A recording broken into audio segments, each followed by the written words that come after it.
In the top stories, the Governor General offers condolences to the Queen. Government holds emergency meeting on assistance for St. Vincent and the Grenadines, and Prime Minister Harris meets with the business sector on the way forward. The details on these stories and more after the break. In your formative years, we were there.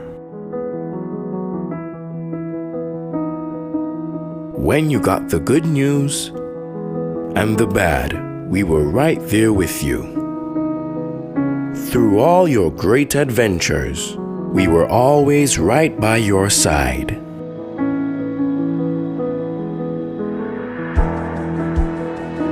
Now that life has thrown us a curveball, we are still here. And as we navigate this difficult period, the SKCCU will continue to be there for you and your family to help you through. We will assist you in safely and efficiently accessing your funds through our digital platforms, online banking, mobile banking, ATMs, and even our drive-through services. We can get through this together with responsible financial decisions by making food and medication a priority, practicing proper hygiene, maintaining social distancing, and constant prayer. We're here for you. We're still here. We will get through this together. SKCCU will continue to be your financial partner for life. Use BioCare Lab Strong Ends products to supercharge your hair with deep lasting hydration from nature's most amazing moisturizers, raw moisturizing honey, and conditioning shea butter. These ingredients pull moisture from the hair to boost, strengthen, and restore the oldest and weakest parts of your hair, your ends, helping to keep them stronger. Wow, beautiful hair. Strong Ends. Dry, damaged, breaking hair, and no hair growth? Strong ends? Whoa! I'm not cutting this hair for anything. Weak, thinning edges due to weaves and braids. Strong ends? Longer and free of split ends. Get supercharged from roots to end with BioCare Lab Strong Ends Honey and Shea Butter Infused Relaxer and Hair Growth Product. Available retail at CNC Superfoods on the Bay Road and wholesale at CNC Trading on the CAP Southwell Industrial Park. Telephone 465-4081. Trustworthy, secure, reliable, and responsive.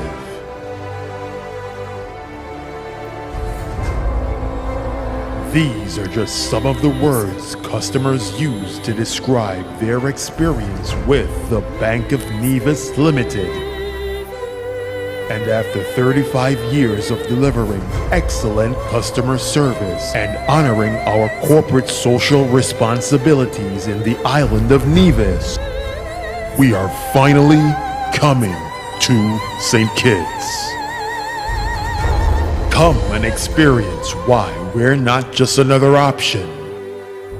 We are the standard. Bond strong.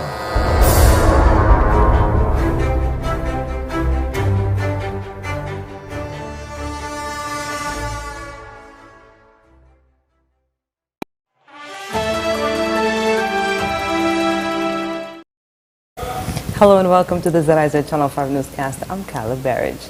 His Excellency the Governor General Sir S.W. Tapley Seaton, GCMG CVO QCJP LLD, was this morning, Friday 9th April 2021, advised by Buckingham Palace of the passing of His Royal Highness the Prince Philip, Duke of Edinburgh, and consort of Her Majesty Queen Elizabeth II. His Royal Highness was 99 years old. His Excellency the Governor General has conveyed our deep condolences to Her Majesty the Queen on the said passing of His Royal Highness. Prince Philip accompanied the Queen on her royal visits to St. Kitts and Nevis in 1966 and 1985, and as the personal representative of Her Majesty on the occasion of our 10th anniversary of independence in September 1993. Prince Philip will also be remembered for the Duke of Edinburgh Youth Award Scheme, as several of our young people were inspired to undertake several character-building pursuits. Arrangements for the realms will be announced in due course.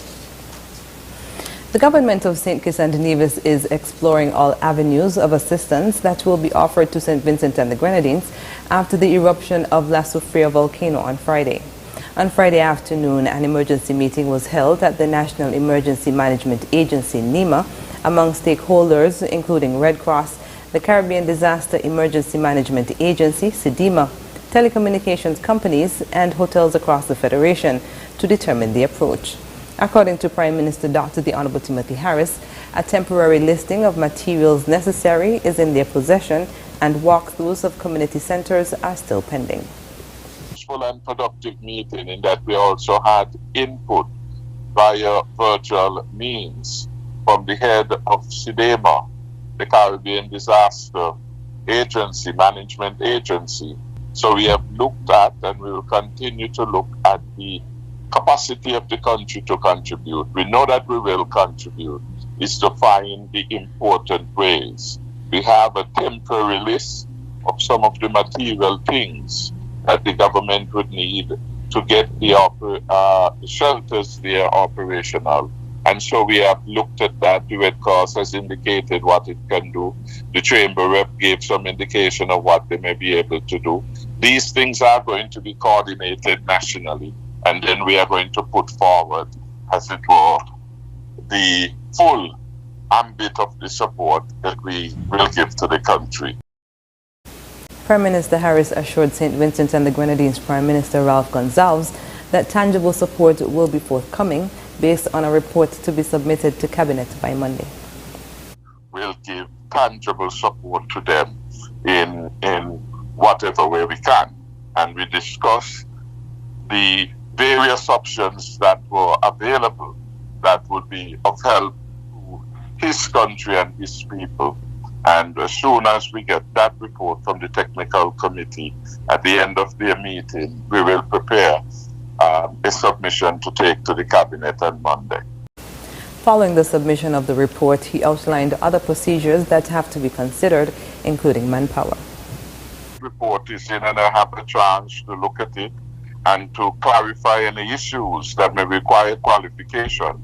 And we are in a position to quantify, for example, if there are matters that are going to impinge upon the financial resources, we have to get input procedurally from the financial secretary, get these quantified so we know the extent of the commitment. If it is we are going to move resources, one of the things that came up in the presentation from the security forces would be that there will be a need for manpower to assist them, both manpower there, and in the event they were to come here, you'd also have a need for manpower.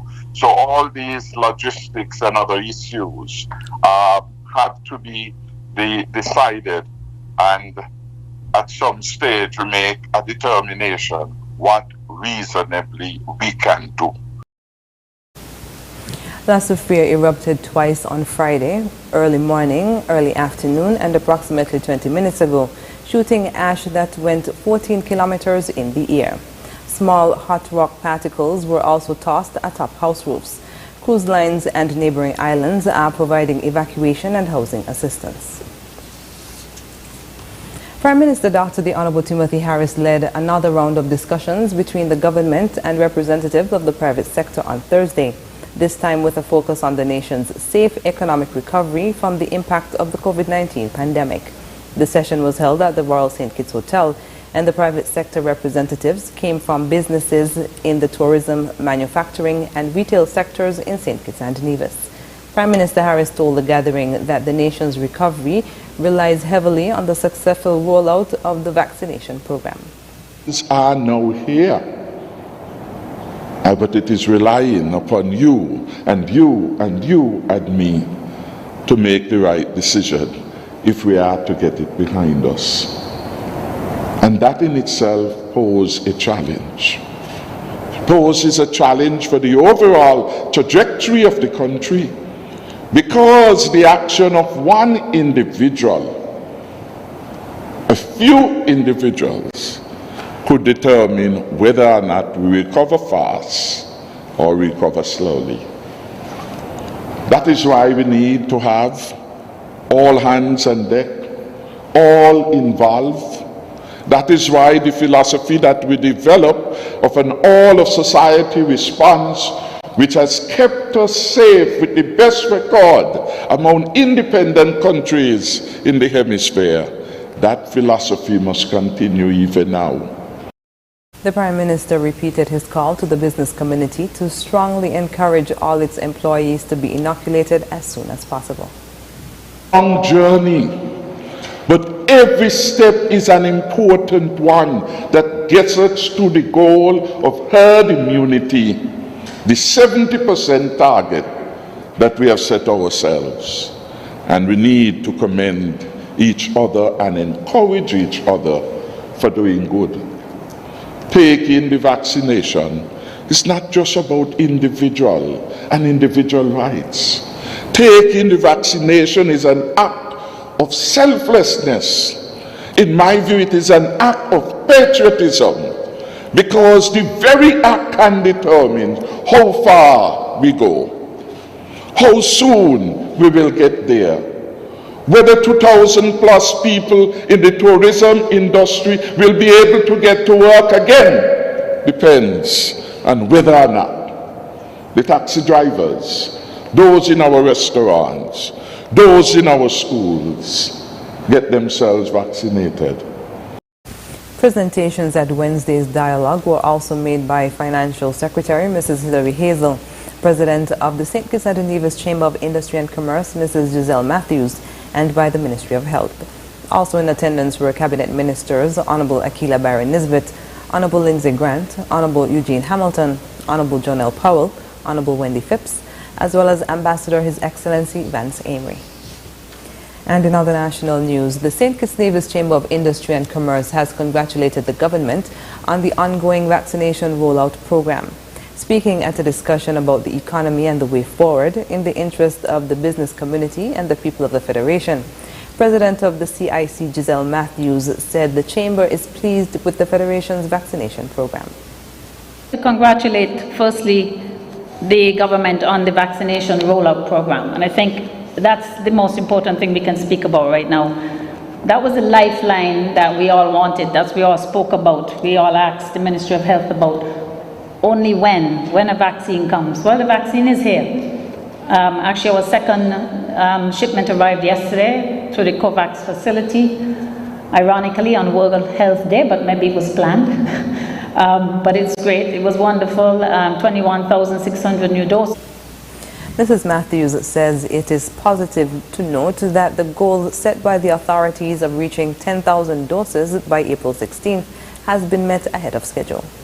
I like to look at the glass half full and really not half empty. I like to be really positive that we are on the right track, and I believe the Ministry of Health feels that they had a deadline, I think a target, I recall in one of your presentations, of April 16th to get to 10,000. Well, we're just shy of that, and I think we made it. So I think there's positive news. We hear a lot of negativity about the vaccine and about people not vaccinating. She said the Chamber would endorse working with the Ministry of Health to use the data received from the 10,000 persons who have been inoculated to get a better idea of the range of those persons. This would help identify the section or the target group that needs more public awareness. As the nation's Roll Up to Roll Out vaccination campaign continues, we now take a look at the latest vaccination report.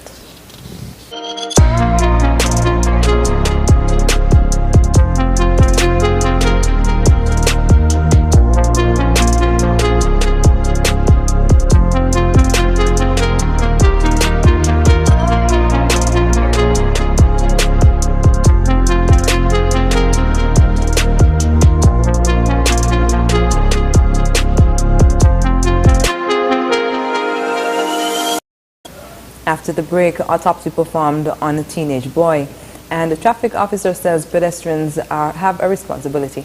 Stay with us.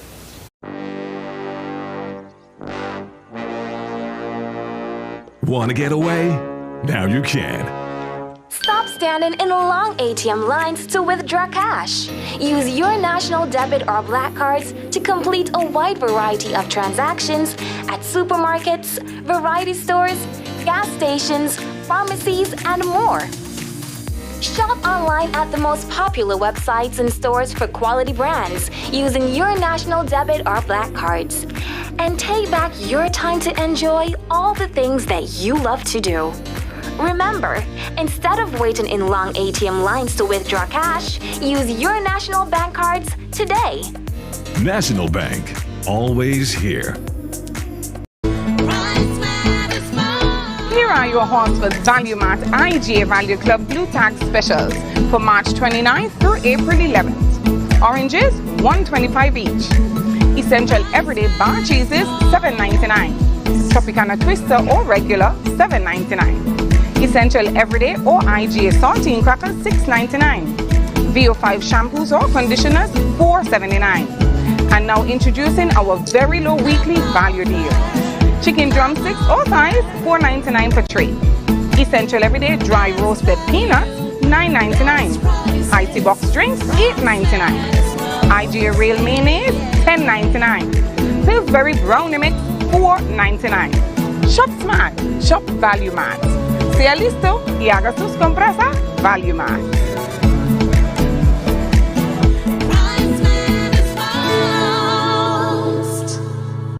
Get ready for an exciting year with Flow Broadband and TV connecting you at home. Sign up now and get a free Samsung tablet worth over $900. Up to 100 megabits per second blazing internet will keep everyone on top of everything every day. While Flow TV delivers the best home entertainment with the latest shows on demand in HD plus favorites you can record. Visit your nearest Flow store today to sign up for Flow Broadband and TV and get your free Samsung tablet. Conditions apply.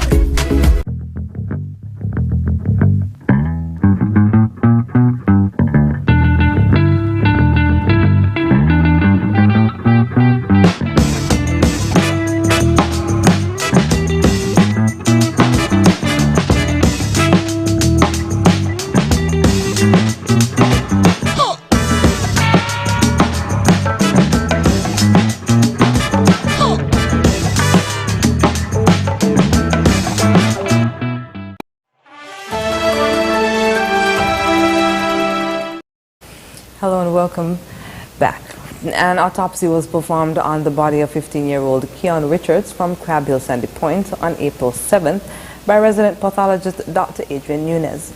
Dr. Nunes concluded that death was as a result of blunt trauma to the head due to multiple skull fractures as a consequence of severe head injury.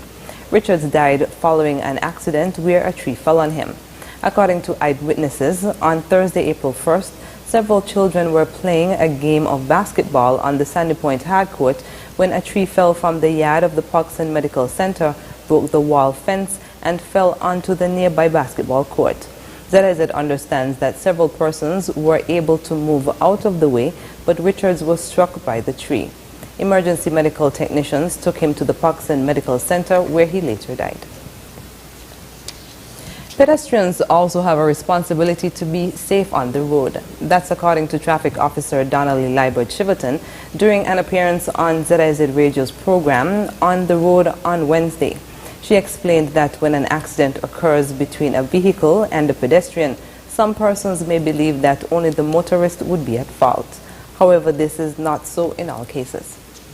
With an accident which involves pedestrian and vehicles, an investigation must be done. And the investigation is done the same way as an investigation with two vehicles. Right. Because the investigator must follow the basic guidelines when dealing with an accident, because it's an accident, whether it's vehicle or vehicle pedestrian. And so that investigator or that police officer must determine in that accident who did something that he or she should not have done, or who failed to do something that he or she ought to have done. Right. Officer Libert Chiverton also added that if a pedestrian is at fault and might have sustained injuries during the accident, they are still required to pay for damages to the motorist vehicle. Instances, some pedestrians are wrong in these accidents. Right. And I want the pedestrians to bear in mind that if you get in an accident of such where you are at fault, even though you might have gotten a broken hand or broken leg, injuries to your face, injuries to your head, bear in mind that once you are wrong, after the investigator would have done his investigation, even though you got your injuries, you are liable in fixing that person's vehicle. Wow. She urged persons to not put themselves in a position where accident with motorists can occur. On the Road airs every Wednesday on ZIZ Radio at 8:30 a.m. during the morning show with GQ. It is also streamed live on ZIZ's Facebook and YouTube pages. And finally, on the local scene, a few weeks following an award ceremony which was held to recognize retirees from the Ministry of Public Infrastructure, Utilities, Post and Urban Development, officials from the ministry led by Honorable Sean Richards visited two persons who were unable to attend the ceremony. The first stop was Ponce Pasture at the residence of Vernon Thibu, who worked as a security officer at the Public Works Department for 4 years. Permanent Secretary in the ministry, Daryl Lloyd, thanked him for his years of service and wished him the best on his retirement. Would have worked with us for a number of years. Of course, the ministry appreciates the service that you have given. However, we understand that you have retired, and so we want to express our appreciation to you. Just about 3 weeks ago, the ministry would have had a ceremony where we honored persons who recently retired. You were not able to attend, and so as a ministry, we thought it best to come and show our appreciation to you in person. So today we are here to show you much love. The same thing that we would have given to the other persons, we are presenting it to you today. And again, on behalf of the ministry, we thank you for the service that you have given. We want you to enjoy your retirement, of course, and the ministry is always here for you. We are going to remember you in our thoughts and prayers, and if there's anything that we can do for you as a ministry, don't hesitate to call on us. The ministry officials then traveled to the Grange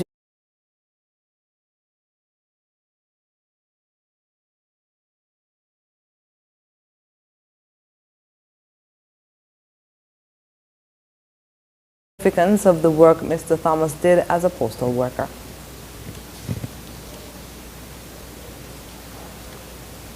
He showed that particular gratitude and noted that he enjoyed the postal work he performed for over 2 decades. Aspects of our development here in St. Kitts in particular, the postal services are used by many persons for many different reasons, whether it is staying in contact with family members or friends, whether it is to create economic opportunities for persons, because some persons still depend upon the postal service to receive checks from abroad, whether it is persons who order items, and so the postal service is utilized for that. Right here in St. Kitts and Nevis, a number of persons still use the postal services to receive their monthly social security benefits. So through Mr. Thomas's own efforts, he would have helped in terms of the development of commerce, the development in terms of friendships here in the Federation of St. Kitts and Nevis, helping families to stay in touch with each other and stimulating trade in the Federation of St. Kitts and Nevis. 24 years, that's quite a significant number of years to spend as a postal worker, and for that we are extremely happy. Hence, the decision was taken to visit Mr. Thomas here at the Grange to present him with our own token of appreciation upon his retirement. I too would want to wish you a very long life. I know that perhaps when we think about retirement, we think about doing so. Mr. Thomas expressed gratitude and noted that he enjoyed the postal work he performed over the past 2 decades. I love my job as a postman, and even though I'm retired, I still have a love for it. But I try my best, and for the rest of my years, My mind will be on the postal service, and when I'm get fully well, I hope that I will be able to render some help to the post office. On March 13th, the Ministry of Public Infrastructure, Utilities, Post and Urban Development held a ceremony honoring 50 of its retirees for their years of service to the ministry. Coming up in regional news, ashfall and evacuations as St. Vincent volcano erupts. The details when we come back. Imagine having the luxury of putting all your trust in one insurance company and being able to enjoy life to the fullest without having to worry. Well, don't imagine. National Caribbean Insurance is here to take care of all your insurance needs. Insure your life, vehicle, boat, home, belongings, and your future. At NCI, we make it our business to ensure that you enjoy every stage in life. We serve, we protect, we satisfy. That's NCI.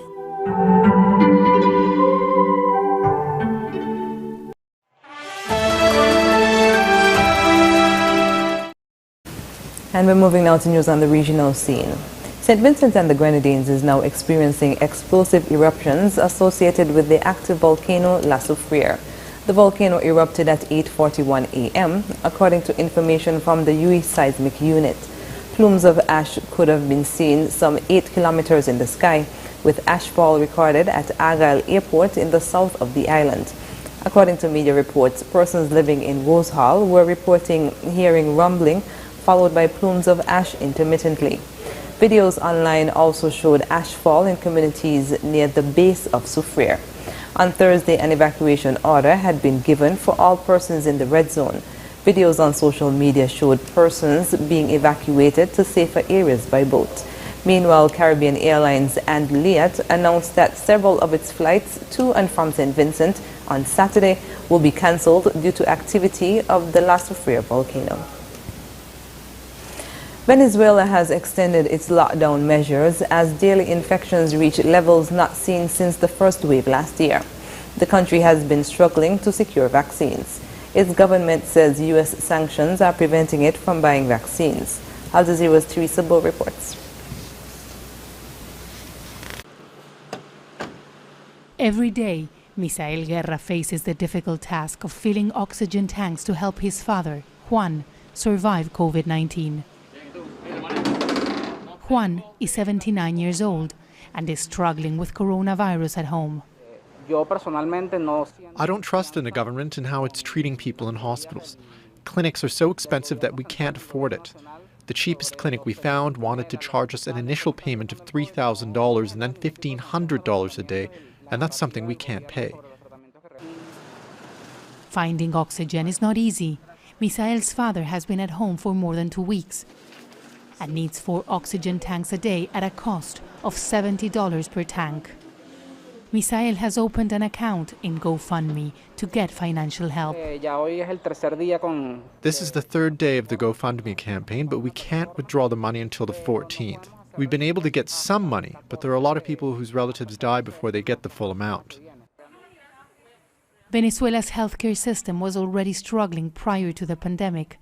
And even though last year the infection rate was relatively low due to the widespread gasoline shortages that restricted vehicle movement, infections have been going up in recent weeks. Doctors across the country have been protesting for improved testing and vaccines and complaining that the official coronavirus figures provided by the government are false. They're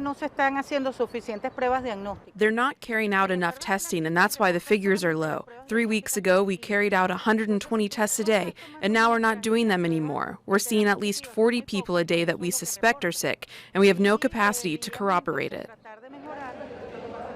Venezuela's vaccination campaign is behind most other countries in the region. The government has received around 750,000 vaccines from Russia and China. President Nicolás Maduro has been negotiating with the opposition to obtain vaccines via COVAX program, using funds frozen in the United States. But Maduro has refused the AstraZeneca vaccine, following reports of blood clotting. Most of the world will continue using AstraZeneca in spite of the recent problems. COVAX has other vaccines, but within the COVAX mechanism, the way Venezuela is classified, we cannot choose the vaccine. In order to do that, Venezuela will have to change its standing in COVAX, but it's difficult because of its financial situation. If Venezuela paid $130 million, then it would change its standing in COVAX and the situation would be different. There are over 2,000 GoFundMe campaigns to assist COVID patients in Venezuela. As hospitals fill up, citizens are resorting to desperate measures to save their loved ones, while hoping help will arrive on time. Teresa Bo, Al Jazeera. Coming up, George Floyd died of lack of oxygen. We'll tell you more when we come back. Imagine having the luxury of putting all your trust in one insurance company and being able to enjoy a life to the fullest without having to worry. Well, don't imagine. National Caribbean Insurance is here to take care of all your insurance needs. Insure your life, vehicle, boat, home, belongings, and your future. At NCI, we make it our business to ensure that you enjoy every stage in life. We serve, we protect, we satisfy. That's NCI.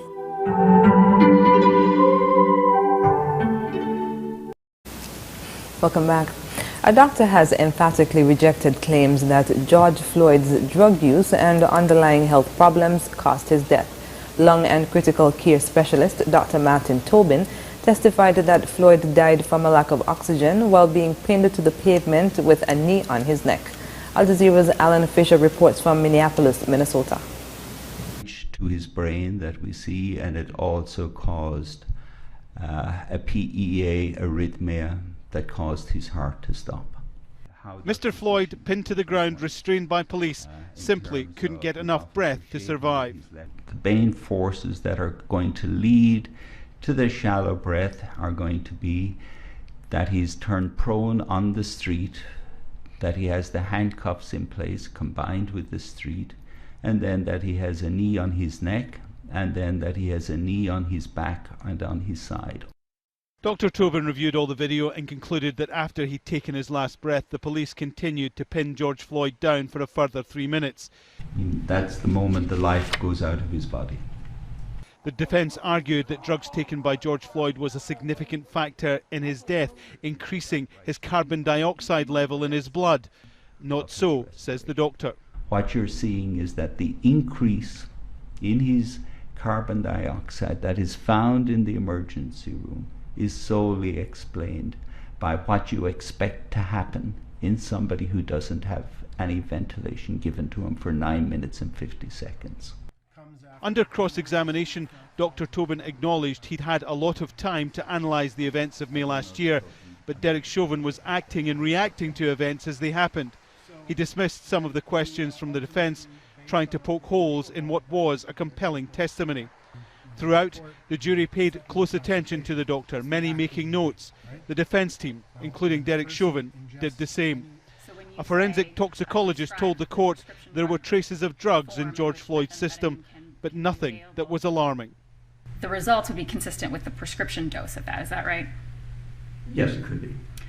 Would that be considered a low level of methamphetamine? Yes, very low. The final question for Dr. Tobin again concerned George Floyd's drug use. He said that those who suffered a fentanyl overdose went into a coma first. George Floyd never did. Alan Fisher, Al Jazeera, at the Derek Chauvin murder trial in Minneapolis. President Joe Biden has outlined his first moves to reduce U.S. gun violence. He admits the measures are limited and he will need the support of Congress to achieve more ambitious goals. Al Jazeera's White House correspondent Kimberly Halkett has more. In the absence of meaningful gun control laws passed by Congress and in response to recent mass shootings in the states of Georgia and Colorado, U.S. President Joe Biden unveiled a series of executive actions to curb gun violence. Gun violence in this country is an epidemic, and it's an international embarrassment. The executive actions include regulations on so-called ghost guns, weapons assembled from parts that lack serial numbers. Purchasers avoid background checks. So when they show up at a crime scene, they can't be traced. Also prohibited, pistol stabilizing braces, reportedly used by the mass shooter last month in Colorado, and red flag regulations, allowing families to petition the courts to confiscate weapons if a person is deemed dangerous. I've held hands with the hands of parents who have lost a child. Gun control advocates see the executive actions as an important first step, but not enough. The notion that somebody can walk down a city street in my hometown, Richmond, Virginia, with an assault rifle attached to their back is just, unacceptable and unnecessary. As a senator, Biden helped pass legislation to ban assault weapons back in 1994, but it expired 10 years later. He's urging Congress to act to reinstate the ban. The 1994 Act had a positive effect on public safety. Enforcing these actions, if confirmed, Biden's pick to head the Bureau of Alcohol, Tobacco, and Firearms, David Shipman. He's a former federal agent, but also a gun control advocate, making his nomination controversial with firearms supporters. Biden took on his conservative critics, arguing his actions do not infringe on a person's Second Amendment right to bear arms under the U.S. Constitution. The idea is just bizarre to suggest that some of the things we're recommending are contrary to the Constitution. The U.S. president is also calling on Congress to pass laws ending immunity for gun manufacturers, making it possible for victims of gun violence to sue gun manufacturers in court. Joe Biden calls this one of his top priorities. Kimberly Helkett, Al Jazeera, the White House. Board's strict criteria for government funding for Jamaican athletes, and the Tokyo Olympic torch relay moves off Osaka streets after COVID-19 spike. Stay with us. Imagine having the luxury of putting all your trust in one insurance company and being able to enjoy a life to the fullest without having to worry. Well, don't imagine. National Caribbean Insurance is here to take care of all your insurance needs. Insure your life, vehicle, boat, home, belongings, and your future. At NCI, we make it our business to ensure that you enjoy every stage in life. We serve, we protect, we satisfy. That's NCI.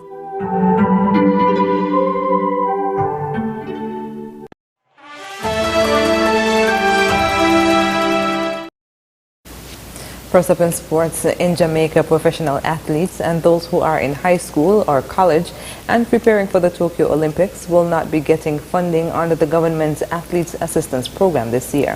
More in this TVJ Sports report.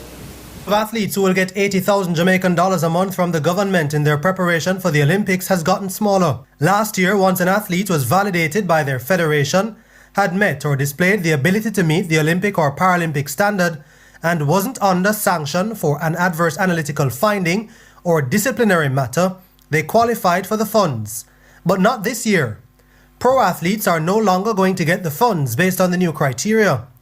A copy of the eligibility requirements obtained by TVJ Sports shows one of the requirements being that athletes must not have a current sponsorship contract that provides funding for training and other expenses. A look at last year's set of eligibility criteria shows that that requirement didn't exist.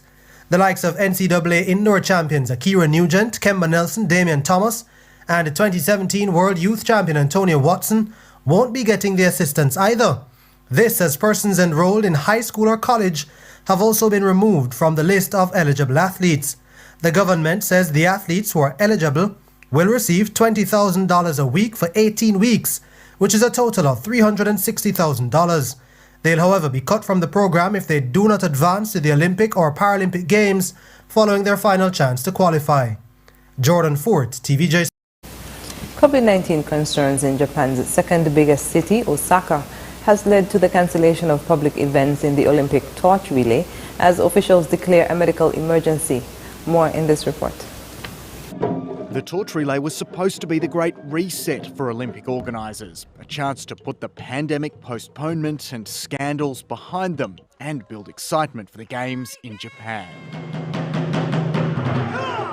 Now, record COVID cases have forced the governor of Osaka to hold the relay in a park without spectators, instead of on public roads. With the healthcare system under strain, I will issue a medical state of emergency.